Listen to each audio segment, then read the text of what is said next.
Hello, and welcome to the Hotchkiss-Fyler House Museum. My name is Julia, and I'm a friend of the Torrington Historical Society. I am honored to introduce to you local theater visionary Keith Paul, who will be reading the Christmas classic, The Night Before Christmas.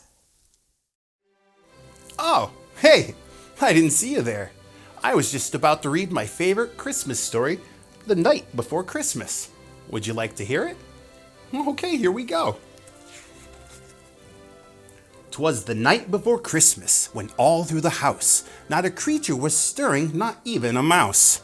The stockings were hung by the chimney with care, in hopes that St. Nicholas soon would be there.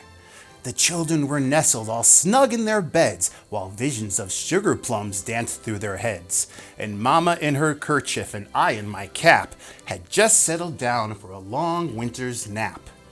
When out on the lawn, what arose such a clatter? I sprang from my bed to see what was the matter.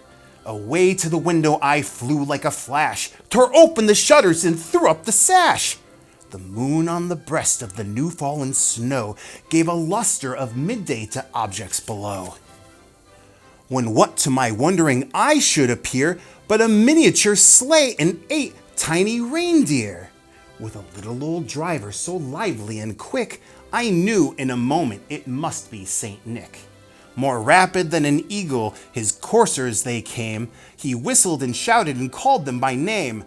Now Dasher, now Dancer, now Prancer, now Vixen, on Comet, on Cupid, on Donner, on Blitzen.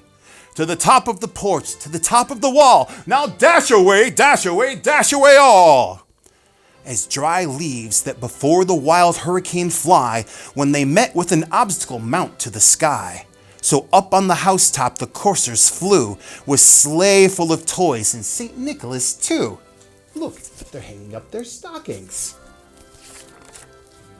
And then in a twinkling I heard on the roof the prancing and pawing of each little hoof. As I drew in my head and was turning around, down the chimney St. Nicholas came with a bound. He dressed all in fur, from his head to his foot. His clothes were all tarnished, with ashes and soot. A bundle of toys he had flung on his back, and he looked like a peddler just opening his pack.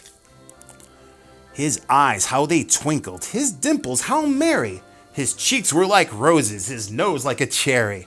His droll little mouth was drawn up like a bow, and the beard on his chin was as white as the snow. The stump of his pipe he held tight in his teeth, and the smoke it encircled his head like a wreath. He had a broad face and little round belly that shook when he laughed like a bowl full of jelly.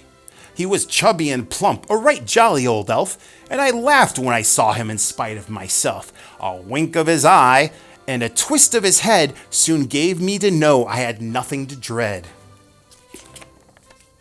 He spoke not a word and went straight to his work and filled all the stockings, then turned with a jerk. And laying his finger on the side of his nose and giving a nod, up the chimney he rose. He sprang to his sleigh, his team gave a whistle, and away they all flew like the down of a thistle. And I heard him explain ere he drove out of sight, "Happy Christmas to all, and to all a good night." Wasn't that nice?